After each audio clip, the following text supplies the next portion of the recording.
Let's talk now to Jamie Jenkins, our favourite statistician, of course, formerly from the ONS, political commentator as well. Jamie, very good morning to you.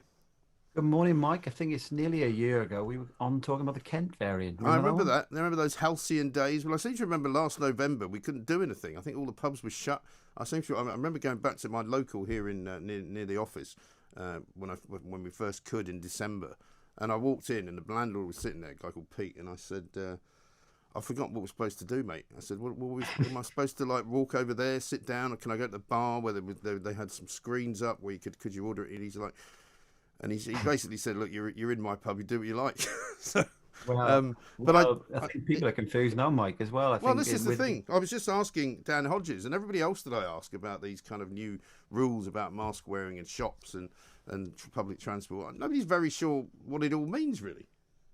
no, I would just probably worth reminding kind of the listeners and the viewers that these masks coming back in England in public transport and on in shops, they've been in place in Wales and Scotland now since July. They haven't really ever, they have never stopped. Some people have, I think more and more people have chosen not to do it, Yeah. but and the case rates between Wales, Scotland, and England, if you track them and the trends, obviously there's slight differences, but the general trend's pretty much exactly the same. So if masks were so good at stopping kind of variants of COVID, Mm. why aren't the cases significantly lower in Wales and England? In fact, they're actually higher, Right. Mike. Well, So you could say the same about many countries in Europe, can't you? Where they've had masks wearing pretty much compulsorily for a best part of a year and a half, and now they're some of the worst hit places. yeah, and so I think some people say the masks work, some people say they don't. The evidence really is inconclusive, Mike. If you're looking at the data, Mm. say you're not seeing any difference in Wales, Scotland, and England. So it's a bit Mm. mental on that. And then you look at these booster rollout now, and I think boosters for all is what's kind of been talked about. And you've mentioned the Prime Minister having a press conference today. I think let's start with some good news on the boosters. I suppose is that when you start looking at the cases among elderly people who had Mm. the vaccines first since the booster rollout, they have been coming down. And the other good news is that the number of patients in hospital overall, because this isn't getting covered a lot really, actually, Mike, is because of everybody, some of this new variant is number of patients in hospitals coming down, new admissions are coming down as well. So, and because more people are leaving hospitals, so being discharged and going in, we are seeing the overall number of patients coming down. And with older people having testing positive less as well, that's going to continue to bring the numbers down as well. So all the indicators there are pretty good. Now, for me, do you need to roll the boosters out across everybody? There's a cost to doing all of this. Right. Vaccines are maybe free for the public, but they're not free overall because of the taxpayers' money. So I've recently, as we've discussed, Mike, had COVID. I've had an invite for a booster jab now in a few weeks' time, but I've obviously just had COVID, just recovered from it. I've Right. had two jabs. Do I need to have a booster? I'm, Mm. I'm not going to tell people if they should or shouldn't have vaccines, but I'm questioning if I would want to have a booster in a few weeks. What's the point when I've just topped up my Right. antibodies And with also, the vaccine they're itself? constantly changing the rules, aren't they? Because at one time they said, I think it was only a few weeks ago, you and I discussed it, I think, the new Public Health England body, whatever it's called, was saying if you're a teenager and you've had COVID, you should wait 3 months before you get the jab. Presumably for some reason or other, in the same way that they're now basically saying, oh, don't worry about that 5 month rule, just go and get your booster. So what was the 5 month rule about and why has it changed? They never say why the circumstances have changed, because all it looks like to me is this kind of headlong rush into trying to get as many people vaccinated as possible.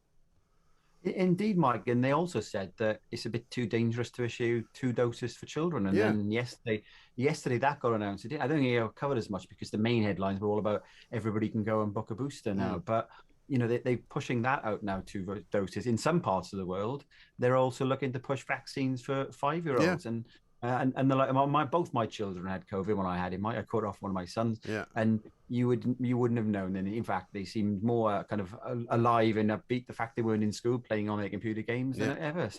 So all this vaccination for me, what's the thing that's really going to push some people over the edge is that like Spain now, Mike, because of this new variant, have said that if you're not vaccinated, you can't even show if you've had a negative Yeah. test if you're to go there now. But in Yeah. So if you've Botswana, got a family, if you've got kids, you can't take them. well, yeah, and in Botswana, four of the cases they identified there, Mike, actually were vaccinated. And yesterday, because they're talking about this new variant so much more transmissible. Now they do test a lot of people less in Botswana, so you just put that caveat out there.